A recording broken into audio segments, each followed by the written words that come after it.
ہماری جو 20-25 billion dollar کا فرق ہے ہمارا اس میں ٹریڈ اس کے ایکسپورٹ میں اور بیلنس میں، اب وہ جب تک وہ ہم اس کے اوپر قابو نہ پائیں، ہم اپنی بنیاد صحیح نہ کریں، ہماری امپورٹس کم ہوں، ایکسپورٹس زیادہ ہوں، ہمارے ہاں چیزیں بنے زیادہ. یہ چلا آ رہا ہے پہلے سے نا، یہ اچانک سے کیوں مہنگائی اوپر چلی گئی؟ نہیں کبھی نہیں چلا آ رہا، یہ ایسے ہی چلا آتا ہے، یہ مستقل چلا آ رہا ہے.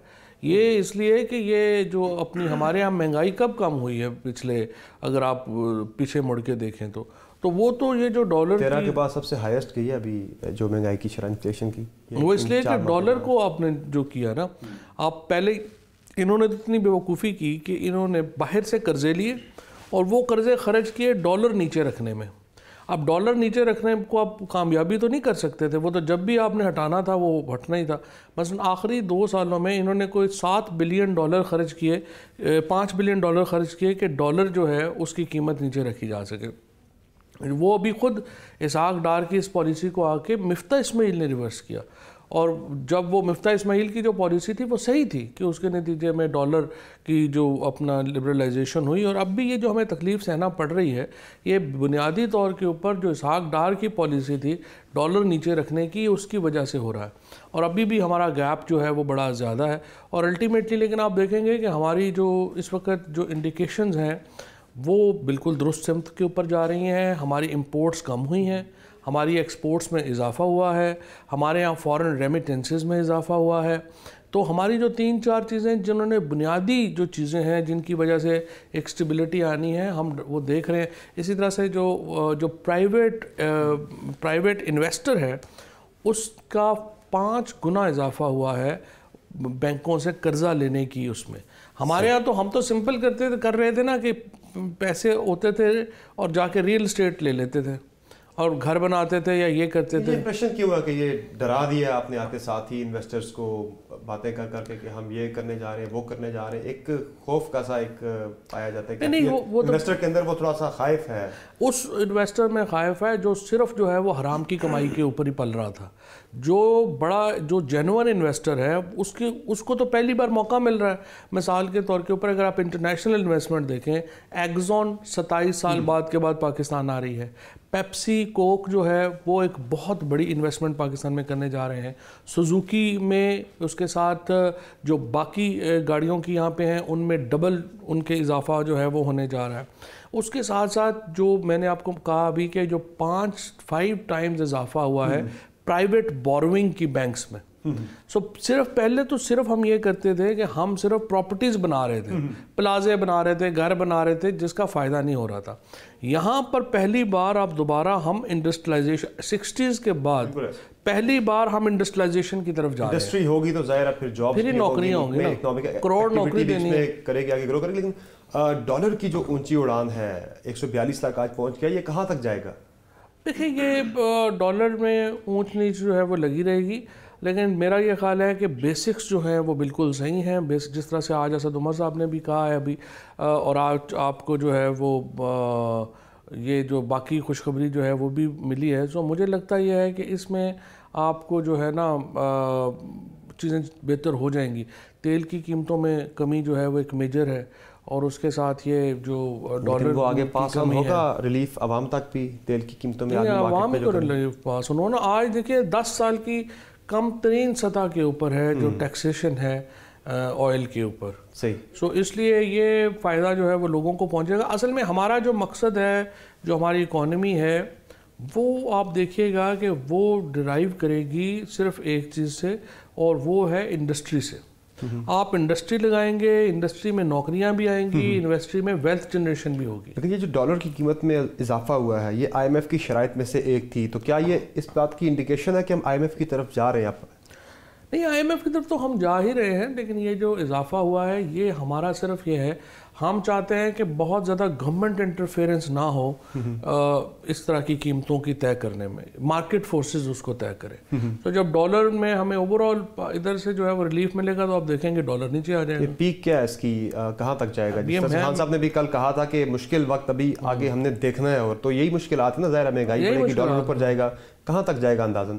میرا خیال ہے اگلے میں تو اس پہ اکانومسٹ نہیں ہوں, مجھے نہیں پتا کہ ڈالر جو ہے وہ اوپر جائے گا یا نیچے جائے گا یا کیا ہوگا, لیکن یہ بات طے ہے کہ جو اس وقت حکومت کی جو پالیسیز ہیں اس کے نتیجے میں ایک اکنامک سٹیبلٹی آئے گی, اور اس سٹیبلٹی کے نتیجے میں ڈالر سمیت ہمارا جو عوام ہے اس کو بھی یہ فائدہ ہوگا. اچھا, اس کے علاوہ وزراء کی کارکردگی سب نے ایک ایک کر کے پیش کی خان صاحب کو. 100 روز مکمل ہوئے, کوئی احتساب بھی ہوگا کہ جس کی کارکردگی ٹھیک نہیں تھی, جس طرح خان صاحب نے شروع میں کہا تھا کہ جس کی میرے وزیر کی کارکردگی ٹھیک نہیں ہوگی تو پھر اسے ہم ہٹا بھی دیں گے, تو ایسا بھی کچھ کرنے جا رہے ہیں یا سب کی کارکردگی ٹھیک ہے؟ نہیں, میرا خیال ہے کہ ابھی تو جو کارکردگی ہے وہ صحیح ہے, کوئی ایسا جو تمام سرویز ہیں ان میں بھی سیٹسفیکشن آئی ہے, بٹ یہ تو پرائم منسٹر کا پریروگیٹو ہے, جس کو جب مرضی ہٹا دیں. اچھا, پارلیمانی کارکردگی کی اگر ہم بات کریں تو اس پہ بہت زیادہ کرٹیسزم ہے کہ آگے نہیں بڑھ پا رہے, کوئی لیجسلیشن نہیں ہو پا رہی, سارا کام رکا ہوا ہے پی ایس سی کی چیئرمین شپ کی وجہ سے, اور اسٹینڈنگ کمیٹیز بھی تشکیل نہیں پا رہی, ایک ڈیڈ لاک ہے. یہ معاملہ کیسے آگے بڑھے گا؟ یہ تو اسٹیل میٹ ہم دیکھ رہے ہیں پچھلے 100 روز سے. نہیں, یہ انشاءاللہ تعالیٰ معاملہ بہتر ہو جائے گا. یہ جو اپوزیشن نے اس وقت جو غیر اخلاقی ڈیمانڈ ہے ان کی کہ چھوٹا بھائی بڑے بھائی کے آڈٹس کرے, وہ ظاہر ہے کہ اس کے اوپر نہیں مانا جا سکتا. وہ کہہ رہے ہیں جب ہماری گورنمنٹ کا احتساب ہوا تو کسی کوئی اور بیٹھ جائے, ممبرز میں سے کوئی اور چیئر کر لے. ہم کہہ رہے ہیں نہیں, کوئی اور چیئر تو نون لیگ بھی کہہ رہی ہے, وہ کہہ رہے ہیں کوئی اور ممبر چیئر کر لے شہباز شریف صاحب کی جگہ, جب نون لیگ کا جب ہو رہا ہو بس پھر ہمیں چیئر کرنے دیں, ہمیں پی ایس سی دیں اس وقت. کہہ رہے چیئرمین شپ شہباز شریف صاحب کے پاس ہی ہو, لیکن جب نون لیگ کا آڈٹ ہو تو کوئی اور ممبرز میں سے کوئی اور چیئر کر لے. یہ تو ایسے ہی ایک جو ہے کہہ دیا, لیکن وہ تو پیچھے ہٹنے کو تیار نہیں ہے. آپ شہباز شریف صاحب کو بنانے کے لیے تیار نہیں ہے, تو یہ تو ڈیڈ لاک پھر رہے گا. ایسے ڈیڈ لاک تو پھر اپوزیشن کی مرضی ہے, یہ تو ڈیڈ لاک رکھنا چاہتے ہیں تو رکھیں, لیکن ہمارا تو معاملہ یہی ہے کہ جب نواز شریف صاحب کے آڈٹس ہیں وہ ہمیں کرنے دیں, اور جب ہمارے شروع ہوں گے اس وقت پی ایم ایل این کریں. تو پھر کیا ایسا ہو سکتا ہے کہ دیگر اسٹینڈنگ کمیٹیز تشکیل دے دی جائیں پی ایس سی کے معاملے سے پہلے ہی, چونکہ اپوزیشن کا تو یہ موقف ہے کہ ہم بائیکاٹ کریں گے اگر اسٹینڈنگ کمیٹیز کا, اگر اسد کیسر صاحب کو بنا دینی چاہیے. مجھے تو نہیں لگ رہا کہ, مجھے تو نہیں پتا کہ وہ کیوں ڈیلے کر رہے ہیں. بنا دیں, ان کو چاہیے بنا دیں اپنی جو ہے. اچھا, اس کے علاوہ خارجہ پالیسی کو اگر ہم ڈسکس کریں تو ظاہر ہے ایک ہاسٹائل گورنمنٹ واشنگٹن میں بیٹھی ہے. ادھر آپ اگر بات کریں انڈیا, مودی کے بھی عزائم کوئی اتنے زیادہ اچھے نہیں ہے. ایک پاکستان کی طرف سے پازیٹیو جیسچر تھا کرتارپور راہداری کھولنے کا, لیکن اس پہ بھی وہاں پہ کافی زیادہ پروپیگنڈا کیا گیا نیگیٹو. پاکستان پھر سے پرسیو کرے گا انڈیا کو کہ پیس ٹاکس کی طرف آئیں, بات چیت کی طرف آئیں, یا پھر آپ نے دیکھ لیا ہے کہ وہاں سے کوئی پازیٹیو جواب نہیں آنے والا؟ نہیں, ہم میں پیس ٹاکس کا ہمیں فائدہ ہے, انڈیا کے ساتھ نارملائزیشن میں ہمیں فائدہ ہے. جس طرح سے بھی آپ نے کچھ دیر پہلے ہماری جو معاشی مشکلات ہیں ان کا ذکر کیا ہے. دیکھیں, پاکستان ہو ہندوستان ہو, اب دنیا میں ریجنز ترقی کرتی ہیں. سو یہ جو ریجن ہے یہ ترقی نہیں کر پائے گی اگر آپ کا یہاں پر نارملائزیشن نہیں ہوگی. ہندوستان میں اس وقت الیکشنز ہیں, آپ کو پتہ ہے پولیٹیشنز کے لیے الیکشنز جو ہیں وہ بڑے امپورٹنٹ ہوتے ہیں. وہاں پہ شاید کئی حلقوں میں اینٹی پاکستان بکتا ہو, ہمارے ہاں تو نہیں بکتا فرینکلی, کو بہت زیادہ اینٹی انڈینزم. سو یہاں پہ جو ہے وہ اس لیے وہ لگے ہوئے ہیں, تو الیکشن ہو لینے دیں. لیکن ہماری پوزیشن یہی رہے گی الیکشن تک بھی اور الیکشن کے بعد بھی. تحریک البیک پاکستان کی قیادت کو اس وقت ہاؤس اریسٹ کیا گیا ہے. جو خان صاحب نے ایک وارن کیا تھا کہ ریاست سے نہ ٹکرائے گا, بڑا برا انجام ہوگا, وہ برا انجام یہی ہے یا پھر اس سے بڑھ کر کچھ ہے؟ نہیں, یہ تو ظاہر ہے قانون اپنا راستہ خود لے گا. اس کا تو واضح طور کے اوپر جو بھی قانون میں اس وقت پروویژنز ہیں جو ان جرائم کا ارتکاب انہوں نے کیا ہے, ظاہر ہے اس کے مطابق ان کو ٹریٹ کیا جائے. ذرا کچھ ایسے بھی اس میں باتیں کی گئیں کہ جن پہ شاید ریاست کو فریق بننا پڑے آگے جا کے, ایسی پروویژن ہے قانون میں. اور ریاست فریق بنے گی فریق, جو قانون کے مطابق ہوگا اس کے مطابق چلیں گے. یہ تو منسٹری آف انٹیریئر نے فیصلہ کرنا ہے کہ انہوں نے کس طریقے سے اس کو آگے بڑھانا ہے, کس طرح سے آگے چلنا ہے, اور وہ بالکل صحیح چل رہے ہیں اپنی پالیسی کے. پالیسی کیا گورنمنٹ کی آرٹیکل 6 کے تحت بھی کوئی مقدمات وغیرہ بنیں گے, ریاست اس میں فریق بنے گی, کس طرح سے معاملہ آگے بڑھے گا, یا پھر یہی ایکسٹریم سٹیپ ہے کہ 3 MPO کے تحت انہیں نظر بند کر دیا جائے؟ نہیں, ابھی تو دیکھیں آگے کیا ہوتا ہے. ابھی چل رہی ہیں چیزیں, جو بھی اپنا قانون ہے اس کے مطابق ہی آگے چلنا نا. ہم کوئی قانون سے بالا تر تو نہیں ہیں, یا وہ قانون سے بالا تر تو نہیں ہے. ریاست لیڈ کرتی ہے نا معاملات کو. ریاست, ہاں, تو ریاست نے لیڈ کیا ہے, ابھی تک ہم نے لیڈ کیا ہے, ابھی تک ہم نے لیڈ کیا ہی ہے نا, لے کے چل رہے ہیں. تو انشاءاللہ آپ آگے بھی دیکھیے گا مزید سخت اقدامات آ رہے ہیں. نہیں, دیکھتے ہیں ابھی کیا ہوتا ہے. قانون کے مطابق ہونا ہے سخت اقدامات. اچھا, ایک چیز خان صاحب نے کل بار بار اس چیز پہ زور دیا کہ ہم نوکریاں دیں گے, یہاں پہ ہم لوگوں کو روزگار فراہم کریں گے. لیکن اب تنقید اپوزیشن کی طرف سے بڑی آ رہی ہے کہ یہ جو خان صاحب کا کوئی ویژن جو ہے وہ نون لیگ نے بھی بڑا کرٹیسائز کیا, پیپلز پارٹی نے بھی, کہ یہ کٹے جھینگے, یہ انڈے مرغیاں, اس سے ملک کی اکانومی نہیں بڑھنے والی, اس سے جابس کریٹ نہیں ہونے والی, کوئی بڑے اسٹیپس اناؤنس کریں. دیکھیں یہ بڑے سٹیپس ہیں. ایگریکلچر سیکٹر جو ہے نا وہ دنیا میں ہمیشہ کی سیکٹر ہوتا ہے آگے جانے کا. اب ایگریکلچر سیکٹر میں مثلا 43% بچے ہیں جو سٹنٹنگ گروتھ ہے جن کی, ان بچوں کو آپ پیکج دے رہے ہیں جو کہ براہ راست بسپ کے تحت جو ہے وہ جائے گا.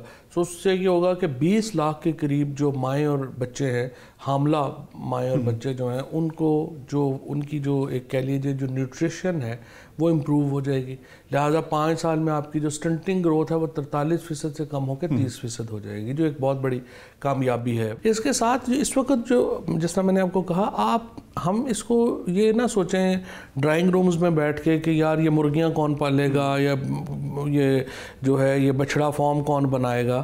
آپ غریب ترین لوگوں کی بات کر رہے ہیں. یہ جو حکومت کے اقدامات ہیں یہ ان لوگوں کے لیے ہیں جن کے پاس جو 2 وقت کی روٹی بھی ابھی جو ہے وہ نہیں کما پا رہے. لیکن فوجی صاحب یہ جو باتیں خان صاحب کرتے ہیں کہ ہاؤسنگ سیکٹر ہے, گھر بنیں گے, دیگر ایکٹیویٹی ہوگی, اس میں لوگوں کو نوکریاں ملیں گی, لیکن جو پڑھا لکھا نوجوان ہے, یہ تو لیبر والی ساری جابس ہیں نا, جو پڑھا لکھا نوجوان ہے اس کے لیے کیا انسینٹیو ہے؟ لاکھوں نوجوان ہر سال جاب مارکیٹ میں آتے ہیں پڑھے لکھے. دیکھیں اب بالکل بات صحیح ہے. اب یہ آ گیا غریب ترین لوگ آدمی کے لیے.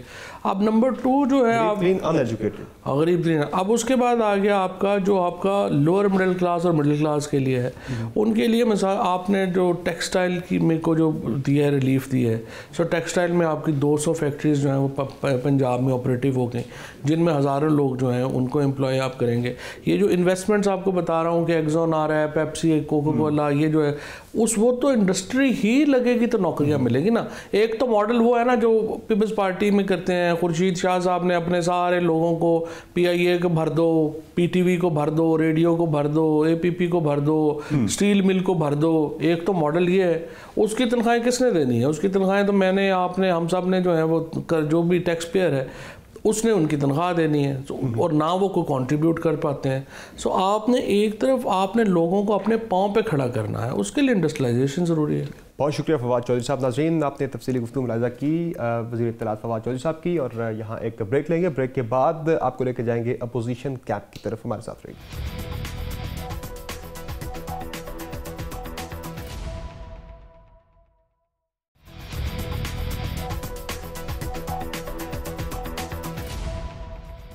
ویلکم بیک دا شو.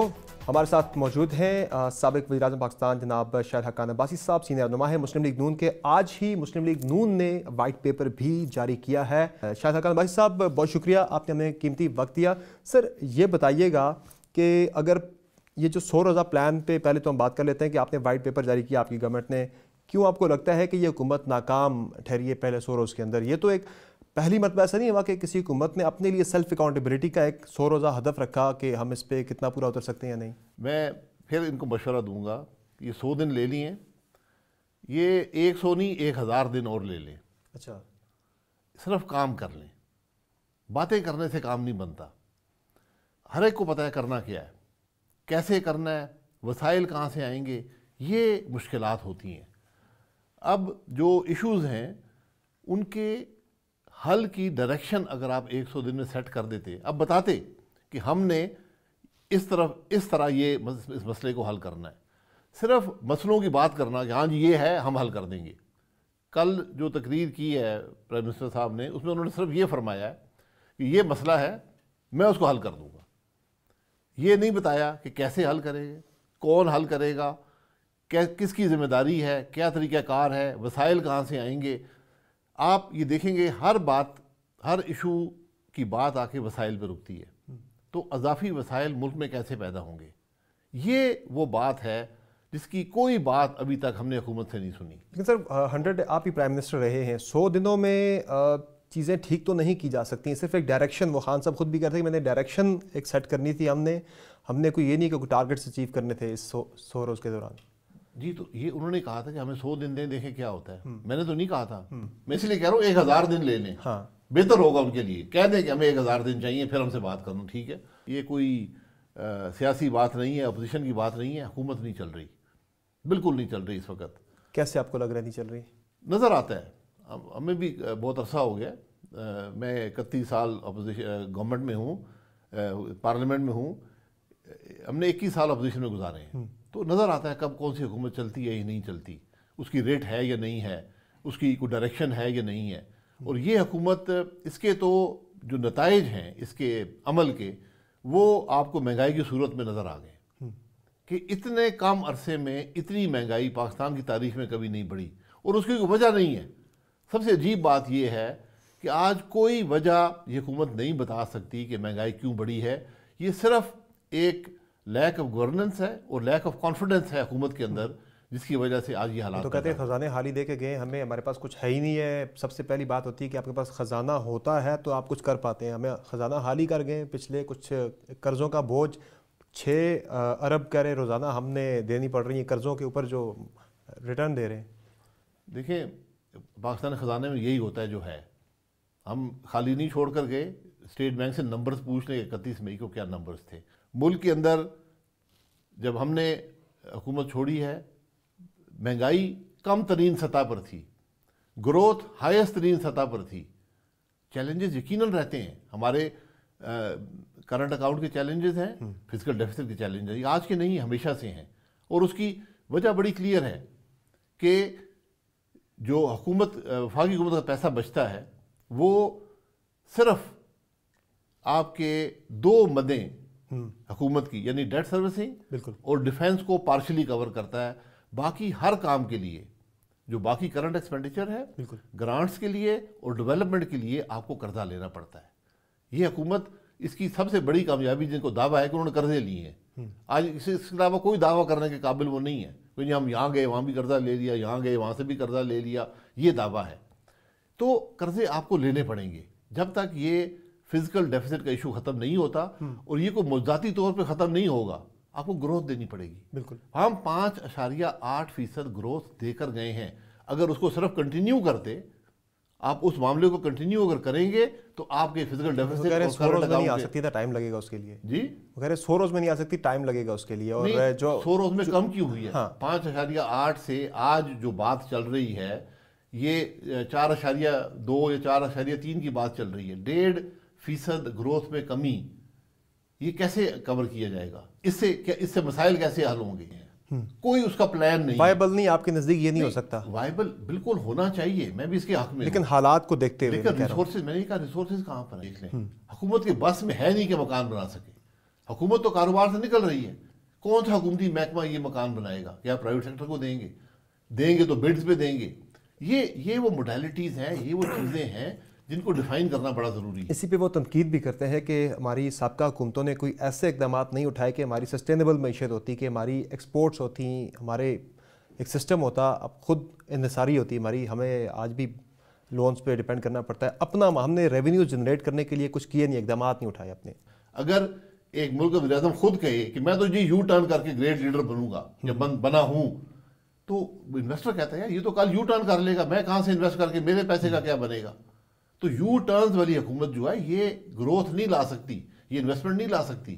آپ پتہ کر لیں, میں آپ کو بتا رہا ہوں صحیح. جو کانفیڈنس میاں نواز شریف کی حکومت نے, جہاں پر ہم آئے ایک لوس پوائنٹ پر تھا, بہت عرصہ لگا اس کو بڑھانے میں, یہاں دھرنے بھی ہوئے, یہاں حکومتیں بھی ٹوٹیں, لیکن انویسٹر آنے کو تیار تھا. میں ایکسون کمپنی ہے 30 سال بعد پاکستان آ رہی ہے.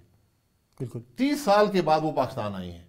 تو ایک انویسٹمنٹ کلائمیٹ کریٹ کر دیا گیا تھا. آج آپ اس کو ختم کر رہے ہیں. آپ جہاں جاتے ہیں آپ کہتے ہیں ہمارے ملک میں بڑی کرپشن ہے. ہم تو بھائی یار کرپشن ہے, آپ بالکل کرپشن کا احتساب ہونا چاہیے, احتساب کریں. کرپشن میں یہاں ہر ایک بات کرپشن کی, سب سے آسان بات کرپشن کی کرنا ہوتا ہے. کرپشن تھی جی کرپشن. آج کرپشن نہیں ہے. کیا اس کیبنٹ میں کرپشن نہیں ہے؟ اس کیبنٹ میں کرپٹ لوگ نہیں ہیں. سب سے بڑی کرپشن کی اگر آپ بات کرتے ہیں, ٹیکس کی چوری ہے. آپ 11 ارب ڈالر کی بات اگر کی گئی ہے تو بتائیں ملک کو کون سے ملک میں 11 ارب ڈالر ہیں, کس کا ہے؟ یہ جھوٹ بولنا. اور اس حکومت کا سب سے بڑا پرابلم یہ ہے, وہ تو یہ بھی کہہ رہے ہیں کہ جو 11 ارب ڈالر کی بات کرتے ہیں باہر پاکستانیوں کا پیسہ پڑا ہے, ان اکاؤنٹس کی ہمیں تفصیلات مل گئی ہے کہ جو پاکستانی بینکس کے اکاؤنٹس تھے, جو پاکستانی تھے, لیکن جن کے پاس اقامہ ہولڈر ہیں, جو اقامہ ہولڈر ہیں, ان کے بارے میں معلومات ہمیں نہیں مل پا رہی. وہ تو تنقید کر رہے تھے آپ کے سابق وزیر اعظم کو, آپ کے وزراء کو, کہ انہوں نے خود کہا خان صاحب نے کہ سابق وزیر اعظم کے پاس اقامہ، سابق وزیر خارجہ کے پاس اقامہ، سابق وزیر داخلہ کے پاس اقامہ رکھا، آج اقامہ والوں کی ہمیں تفصیلات ہی نہیں مل رہی وہاں سے. وہ کہہ رہے ہیں اس لیے ان لوگوں نے وہاں پہ اقامے رکھے کہ ان کی تفصیلات شیئر نہ ہو سکیں. نہیں جی، اس کا بالکل غلط بات ہے. اگر یہ وزیر اعظم صاحب یہ بات کر رہے ہیں تو پھر حقیقت ان کو علم نہیں ہے. اقامہ صرف ایک ویزا ہوتا ہے کہ آپ اس ملک میں آسانی سے آ جا سکتے ہیں اور آپ کی کوئی وہاں پر سٹینڈنگ نہیں ہے. لیکن وزیر تو ہمارا کوئی بھی جا سکتا ہے وہاں، پرائم منسٹر اس کو تو روک ٹوک کوئی نہیں ہوتی. وہ تو خان صاحب کہتے ہیں ہمیں تو وی آئی پی سے لے جاتے ہیں، اقامہ ہو یا نہ ہو ہم ملک کو ریپرزینٹ کر رہے ہیں. اقامہ اس لیے رکھتے ہیں کہ اقامہ والے کی ہمیں معلومات نہیں ملی وہاں سے. یہ بالکل غلط بات ہے. اقامہ کی کوئی ایسی حیثیت نہیں ہے کہ وہاں پر معلومات نہ ملے. اگر آپ کو ایک فارن نیشنل کی مل سکتی ہیں تو اقامہ ہولڈر بھی فارن نیشنل ہی ہوتا ہے. اس کا کوئی اس میں وہاں پہ اسٹینڈنگ نہیں ہوتی. ہر چیز اس وقت ویل ڈیفائنڈ ہے. تو میں کہہ رہا ہوں چلے 11 ارب بھی واپس لے آئیں. میں صرف یہ کہوں گا کہ ہماری جو ایمنسٹی اسکیم تھی اس میں دیکھ لیں لوگوں نے کیا ڈکلیئر کی ہے، وہاں سے پتہ چل جائے گا. یہ جھوٹی باتیں کرنا، وہ باتیں کرنا جو منطق کے خلاف ہوں، جو عقل کے خلاف ہوں، یہ اس حکومت کا شیوا ہے. یہ حکومت ہر وزیر کرتا ہے، وزیر اعظم کرتا ہے، کہ ان کی کوئی حقیقت نہیں ہے. تو میں اسی لیے کہہ رہا ہوں کہ آپ نے اگر لوگوں کو کانفیڈنس دینا ہے، ملک کے مسائل حل کرنے ہیں، آپ کو سب سے پہلے سچ بولنا ہوگا. آپ نے اگر پکڑنا ہے اس ملک میں، اگر ہم ترقی دینی ہے، آپ انکم ٹیکس پہ جائیں. ہمارا سب سے بڑا فوکس ہم نے اکنامک ریفارم کیے تھے، انکم ٹیکس پہ تھا. آج اگر چوری کی بات ہوتی ہے، کرپشن کی بات ہوتی ہے، سب سے بڑا چور، سب سے کرپٹ آدمی وہ ہے جو ٹیکس نہیں دیتا. وہ پورے معاشرے کے ساتھ، پورے ملک کے ساتھ وہ کرپشن اور چوری کر رہا ہے. اس کو کیوں نہیں پکڑتے؟ 72,000 بندہ 21 کروڑ کے ملک میں. خان صاحب یہ بتا رہے تھے کہ جو یہ ڈکلیئر کرتا ہے کہ 2 لاکھ سے زائد اس کی انکم ہے. 72,000 تو نہیں ہے، بہت زیادہ لوگ ہیں جن کے پاس پیسہ ہے. لیکن خان صاحب کو پتہ نہیں ہے. لیکن سر اگر میں آپ والی طرف آؤں، جو فیئر کی وہ بات کرتے ہیں، وہ کہتے ہیں کرپٹ ٹولے پہ جب ہم ہاتھ ڈالتے ہیں، کرپشن کے خلاف جب ہاتھ ڈالتے ہیں تو پاکستان میں جمہوریت خطرے میں پڑ جاتی ہے. وہ انڈائریکٹ اشارہ تو ظاہر اپوزیشن کی طرف ہی کر رہے ہوتے ہیں. یہ بدنصیبی ہے. میں خان صاحب کہوں گا اپنی کیبنٹ کو بٹھائیں، ان کی ایک ایک کی شکل دیکھیں. اس وقت پاکستان کے کرپٹ ترین لوگ اس کیبنٹ کے اندر، اس ٹیم کے اندر بیٹھے ہوئے ہیں. ان کے ٹیکس کے گوشوارے منگا کے دیکھ لیں. ایسے گوشوارے میں تو کوئی رکاوٹ نہیں ہے نا. خان صاحب اپنا بھی دیکھ لیں، ان کے بھی دیکھ لیں.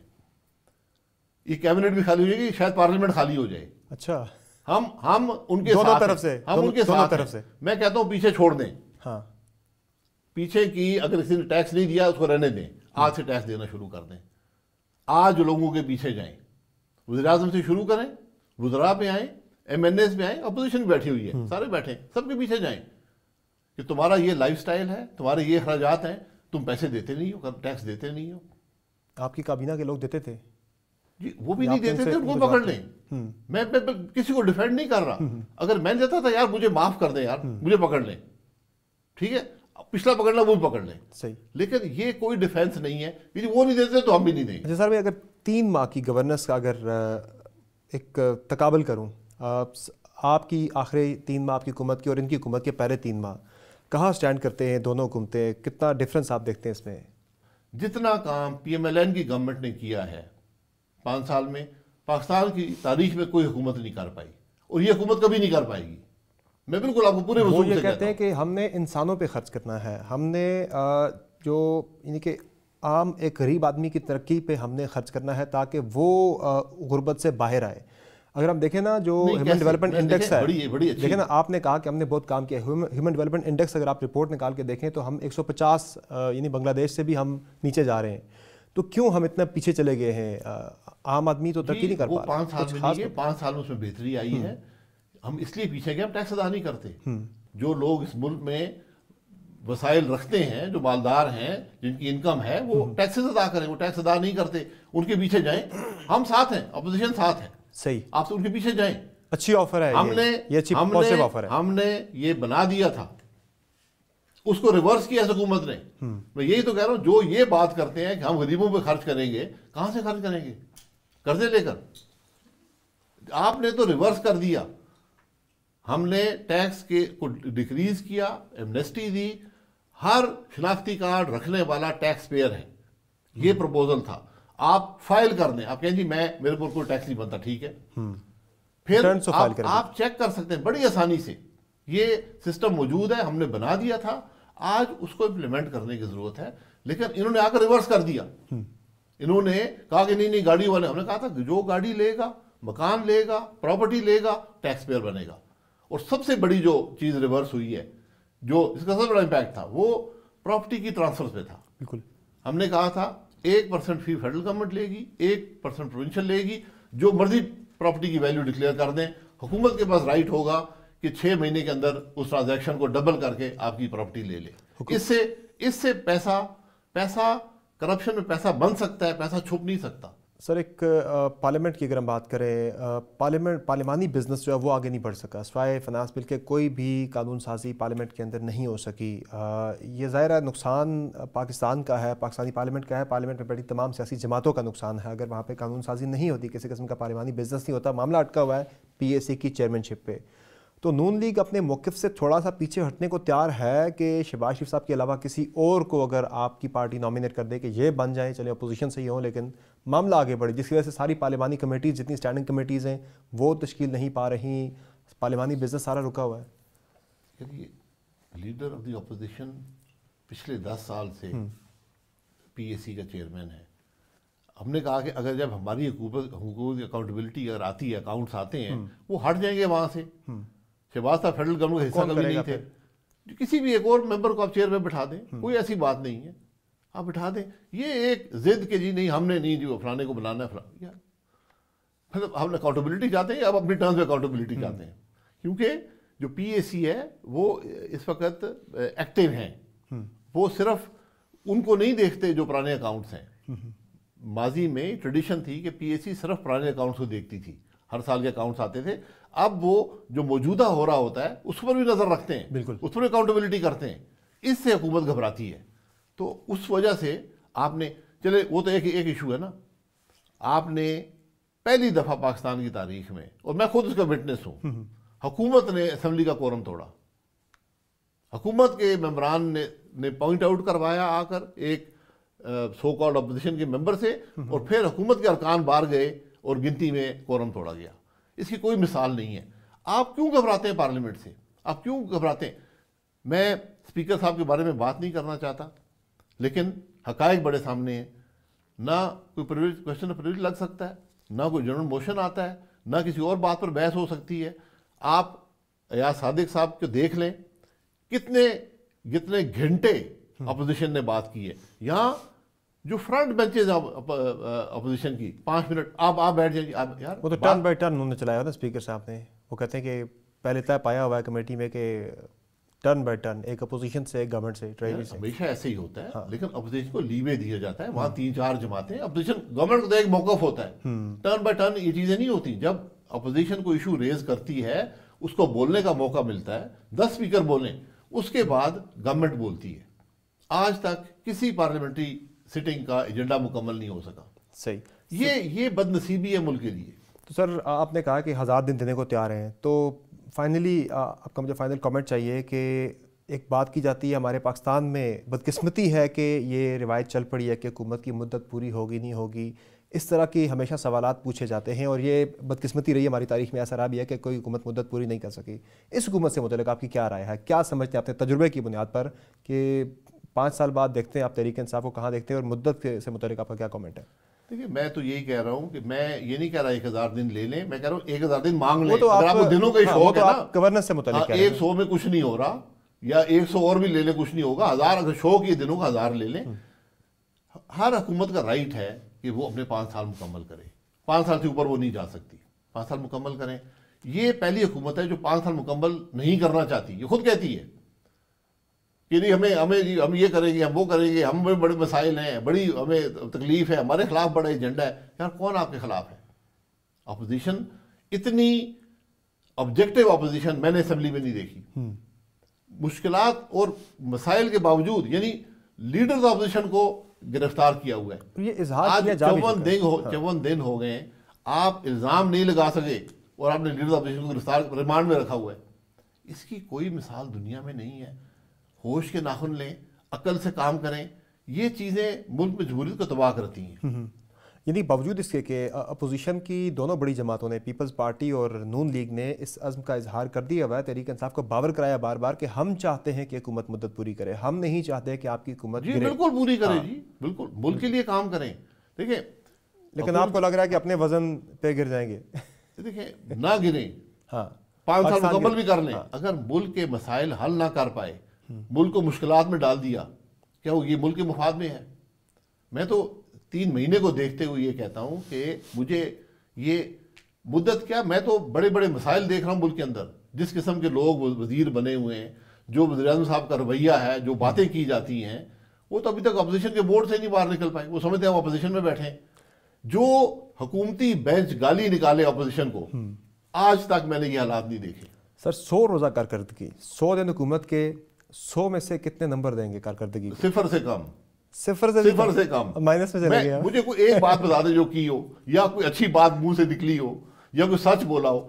جو حکومت جھوٹ بولے، جس کے وزیر جھوٹ بولیں، وزیر اعظم غلط بیانی کرے، جو کاغذوں میں غلط بیانی کرے، اسمبلی کے فلور پر آ کر جھوٹ بولیں، میں ان کے بارے میں کیا کہہ سکتا ہوں؟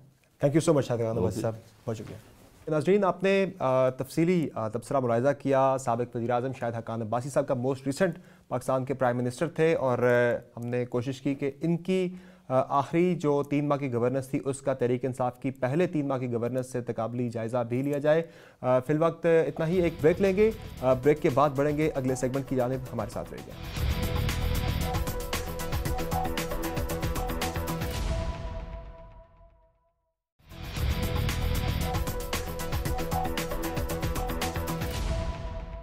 Welcome back. پاکستان تحریک انصاف کی حکومت کی 100 روزہ کارکردگی کیسی رہی؟ ہم نے انالیسس کے لیے زحمت دیا حامد میر صاحب کو، سینئر صحافی ہیں، تجزیہ کار ہیں۔ حامد میر صاحب، بہت شکریہ، آپ نے ٹائم دیا قیمتی اپنا۔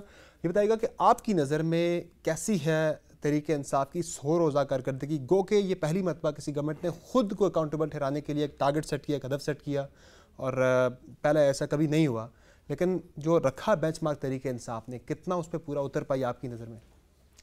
دیکھیں، اس حکومت کے جو 100 دن ہیں اس میں کچھ اچھی چیزیں بھی آپ کو نظر آتی ہیں، کچھ اس میں آپ کو خامیاں بھی نظر آتی ہیں۔ میرے خیال سے جو میرے لیے ایک قابل اطمینان چیز ہے وہ یہ ہے کہ 100 دن میں مجھے یہ کوئی تاثر نہیں ملا کہ جو پولیٹیکل لیڈرشپ ہے اس کی ملٹری اسٹیبلشمنٹ یا جوڈیشری کے ساتھ کوئی لڑائی چل رہی ہے، کیونکہ پہلے جو مسلم لیگ نون کی حکومت تھی اس کا یہ مسئلہ تھا، اور اس سے پہلے جو پیپلز پارٹی کی حکومت تھی اس کا بھی یہ مسئلہ تھا کہ لگتا یہ تھا کہ جو ریاستی ادارے ہیں وہ ایک پیج پہ نہیں ہے۔ تو اس حکومت کو میرا خیال ہے یہ لکی بھی ہے، اور اس کو اس کا فائدہ بھی اٹھانا چاہیے کہ فوجی قیادت بھی اس کے ساتھ نظر آ رہی ہے، اور عدلیہ کی طرف سے بھی کوئی مزاحمت ان کو نہیں نظر آ رہی۔ تو اور مجھے یہ لگتا ہے کہ جتنا ٹف ٹائم میڈیا کی طرف سے پیپلز پارٹی کی حکومت کو دیا جاتا تھا، اتنا ٹف ٹائم بھی ابھی تک ان کو نہیں مل رہا۔ تو یہ ایک تو یہ بات ہے۔ دوسری بات یہ ہے کہ مہنگائی جو ہے اس کو مجھے نہیں لگتا کہ وہ قابو کر سکیں، یہ مہنگائی بڑی ہے، لیکن ساتھ ہی ساتھ یہ بھی ہمیں اعتراف کرنا چاہیے کہ اس حکومت نے پاکستان کو ایک جو معاشی بحران سے نکالنے کی ایک بھرپور کوشش کی ہے، اور وہ کوشش نظر آتی ہے، اکنامک کولیپس سے بچایا ہے۔ اور اس کے علاوہ آپ یہ دیکھیں کہ جو یہ کرتارپور پیس کوریڈور کا ہوا ہے، یہ 3 مہینے میں ہو گیا، یہ بہت بڑی بات ہے۔ اس کو اب اگر آپ تنقیدی نگاہ سے دیکھیں تو آپ اس میں سے بہت سے کیڑے بھی نکال سکتے ہیں، لیکن میرا خیال ہے کہ یہ جو ہے یہ ایک بڑی کامیابی ہے، ان کی ڈپلومیٹک کامیابی بھی ہے، پولیٹیکل کامیابی بھی ہے، اور آنے والے دور میں اس کا فائدہ بھی ہوگا پاکستان کو، اس کا اکنامکلی بھی بہت فائدہ ہوگا، کیونکہ اگر دنیا جہان سے سکھ جو ہیں وہ پاکستان آئیں گے تو اسے پاکستان کی جو معیشت ہے اس کو بہت فائدہ ہوگا۔ یہ تو کچھ پازیٹیو چیزیں ہیں، لیکن دوسری طرف ہم یہ دیکھتے ہیں کہ جو اپوزیشن ہے وہ شکایت کرتی ہے کہ اس کو وکٹمائز کیا جا رہا ہے، اور جو اکاؤنٹیبلٹی کا پروسیس ہے اس میں ٹرانسپیرنسی نظر نہیں آتی، اور ایسا لگتا ہے کہ حکومت کے کچھ وزراء یا ایڈوائزر جو ہیں وہ جو زبان بولتے ہیں وہی زبان نیب کی طرف سے بولی جاتی ہے، اور نیب کے جو ایک ڈی جی لاہور تھے انہوں نے اچانک 3-4 انٹرویوز دے دیے، اور ان انٹرویوز میں وہ وہی بات کرتے تھے جو وزیر اعظم صاحب کرتے تھے، تو ان کے خلاف کوئی کارروائی بھی نہیں ہوئی۔ تو میرا خیال ہے کہ یہ پہلے 100 دن میں یہ اس حکومت کو کی ایک خامی جو ہے، ایک اس کا جو میں سمجھتا ہوں نیگیٹو پوائنٹ اس میں یہ شمار ہوتا ہے کہ جو احتساب کا نعرہ تھا وہ اس کی یعنی کہ وہ ساکھ نہیں رہی، تھوڑا سا متنازع ہو گیا، یعنی کہ اس میں بہت سے کوسچنز ہیں۔ اچھا، پھر اس میں تھوڑا سا میں یہ سمجھتا ہوں کہ وزیر اعظم صاحب کو محتاط ہونا پڑے گا کیونکہ جب انہوں نے 28 نومبر کو کرتارپور میں ایک امن راہداری کا افتتاح کیا، اس کے فوراً بعد وہ سیالکوٹ پہنچے اور انہوں نے government college university for women کا وہاں پہ افتتاح کیا، اور وہ جو یونیورسٹی ہے وہ کچھ سال پہلے اس کا افتتاح شہباز شریف صاحب بھی کر چکے ہیں۔ تو میں نے پھر اس یونیورسٹی کی جو ویب سائٹ ہے اس کو دیکھا، تو اس یونیورسٹی کی ویب سائٹ میں صاف لکھا ہوا ہے کہ یہ یونیورسٹی جو ہے یہ کافی سال پہلے اس کا افتتاح ہو چکا ہے۔ اور پھر میں نے یاد کیا کہ جب عمران خان صاحب اس یونیورسٹی کا افتتاح کرنے آئے اور وہ تقریر کر رہے تھے تو انہوں نے باقاعدہ پوچھا عثمان ڈار جو ان کے پیچھے کھڑے تھے، عمر ڈار کے بھائی بھی ساتھ، ہاں، کہ یہ سیالکوٹ میں پہلی یونیورسٹی کا افتتاح ہوا ہے، تو انہوں نے کہا ہاں جی پہلی دفعہ افتتاح ہوا ہے۔ تو یہ میرا خیال ہے عمران خان صاحب کو، آپ کو یاد ہے کہ یوسف رضا گیلانی صاحب جب وزیر اعظم تھے تو ان کو بھی اس طرح لوگ ماموں بناتے تھے، اور پھر نواز شریف صاحب کو بھی ماموں بناتے تھے۔ تو اب عمران خان صاحب کو بھی ماموں بنانے کی کوشش کی جا رہی ہے، بیوروکریسی کی طرف سے بھی، ان کے ساتھیوں کی طرف سے بھی، تو ان کو بہت محتاط رہنا چاہیے۔ اور ایک اور بات یہ ہے کہ یہ جو 100 دن کی کارکردگی کو اجاگر کرنے کے لیے جو کنونشن سینٹر اسلام آباد میں ایک تقریب منعقد کی گئی، یہ تقریب ضرور کی جاتی لیکن یہ تقریب کو ضرورت سے زیادہ لمبی تھی، اور اس تقریب کے دوران وزیر اعظم عمران خان صاحب نے کرپشن کے خلاف بہت باتیں کی، تو ان کو شاید یہ بھی نہیں پتا کہ جس کنونشن ہال میں جناح کنونشن سینٹر اسلام آباد میں انہوں نے تقریر کی، یہ کنونشن سینٹر بے نظیر بھٹو صاحبہ کے دور حکومت میں اس کی تعمیر کا آغاز ہوا تھا، اور اس کی تعمیر کے ٹھیکے میں بھی کرپشن کا الزام لگا تھا، اور اس میں بھی ایک ریفرنس جو ہے وہ دائر ہوا تھا۔ تو آپ اب جب بھی کوئی آپ دیکھیں اسلام آباد میں بڑی تقریب ہوتی ہے تو وہ کنونشن سینٹر میں ہوتی ہے، اور جب کنونشن سینٹر بنا تھا تو اس وقت کہا گیا تھا یہ کرپشن ہوئی ہے۔ تو اسی طرح ہم موٹر وے کی بات کرتے ہیں، نواز شریف کی جو موٹر وے ہے اس میں کرپشن ہوئی ہے لیکن اس پہ ہم سفر بھی کرتے ہیں۔ یہ جو اورنج لائن ٹرین ہے اس پہ ہم کہتے ہیں اس میں کرپشن ہوئی ہے لیکن اس کو ہم استعمال بھی کرتے ہیں۔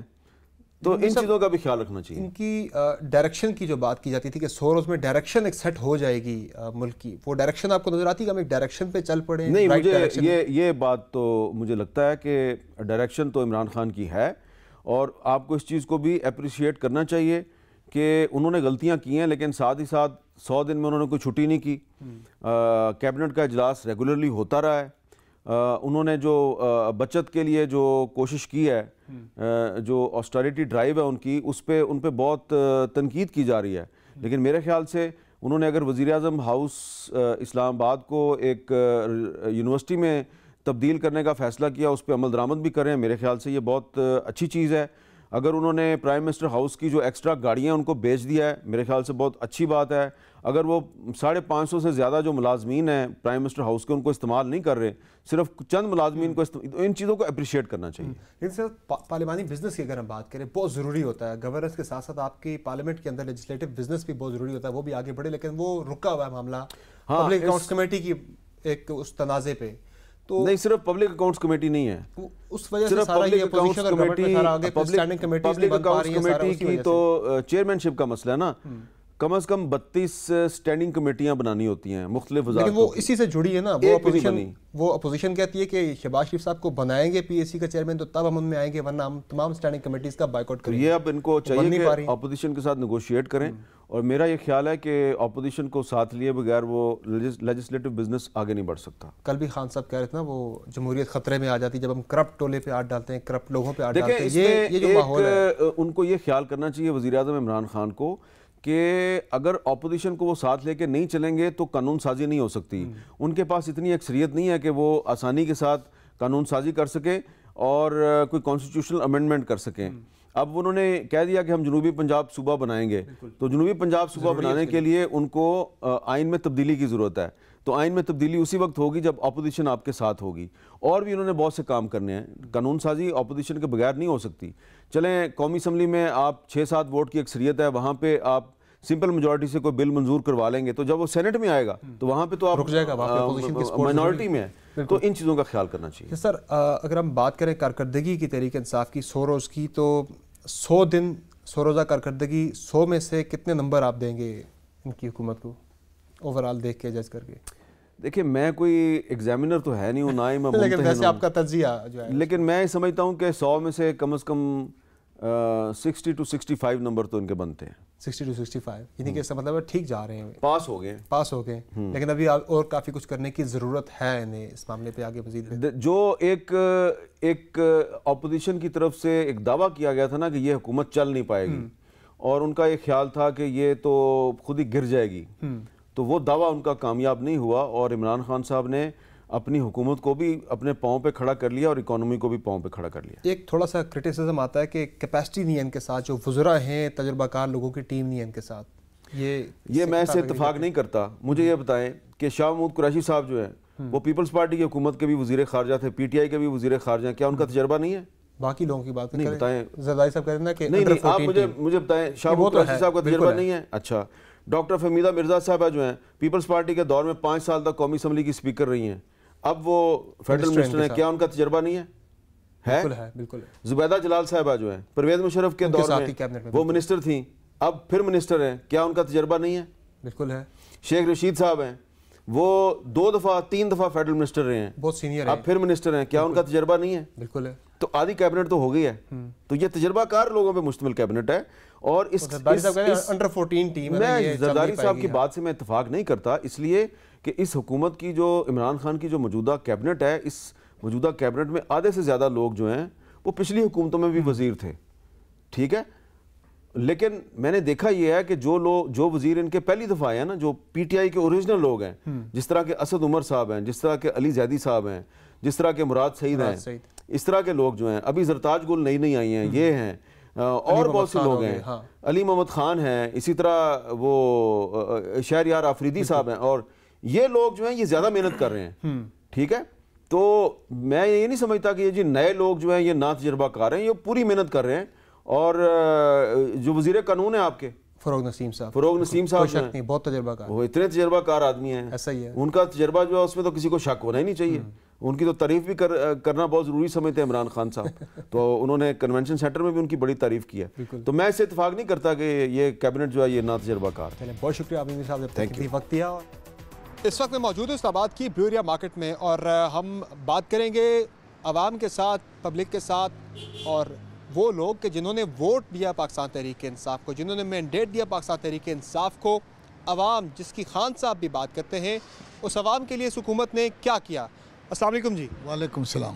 تحریک انصاف کی حکومت کے 100 روز مکمل ہو گئے ہیں, کیسے دیکھتے ہیں آپ حکومت کی کارکردگی کو, اچھی بری یا پھر جو بھی آپ کی رائے ہے؟ فی الحال تو مجھے کوئی امید نظر نہیں آ رہی ہے. ایسے بینچ مارک یا ٹارگیٹ کبھی کسی گورنمنٹ نے اپنے لیے سیٹ نہیں کیا. پہلے P T I was the only government جس نے اپنے لیے خود ایک 100 days کا چیلنج دیا, اور انہوں نے ایک ڈائریکشن دی ہے which I believe we are on the right direction.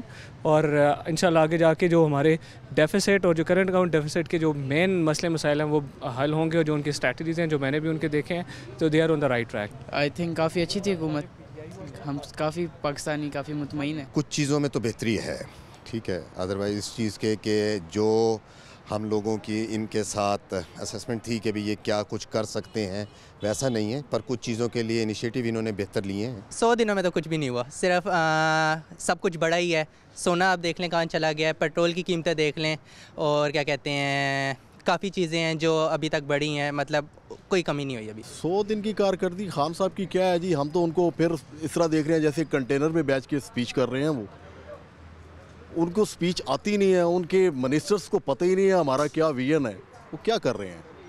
100 دن کا عوام کو بے وقوف بنایا ہوا ہے, 100 دن کا وہ 100 سال بھی لے لینا, جب ویژن ہی ایک بندے کے پاس کوئی نہیں ہے تو وہ سوائے تقریروں کے, مباحثوں کے اور کچھ نہیں کر سکتا. سر جس حساب سے مہنگائی ہوئی ہے, جیسے وہ کہہ رہے ہیں کہ قومی خزانے میں کچھ نہیں ہے, ایسے تو ان کو تھوڑا سا ٹائم ملنا چاہیے, 2 4 6 مہینے. 6 مہینے کے بعد اگر ایسے ہی مول رہا تو پھر تو سمجھو کچھ نہیں ہے. ابھی تک تو اس وقت انہوں نے کچھ بھی نہیں کیا, کچھ کریں گے تو پتہ لگے گا. اس میں ابھی ان کو کافی کرنے کی ضرورت ہے, کسی چیز پہ فوکس کر کے چلیں, ہوچ پوچ نہیں چلیں انہیں. ہاں جی.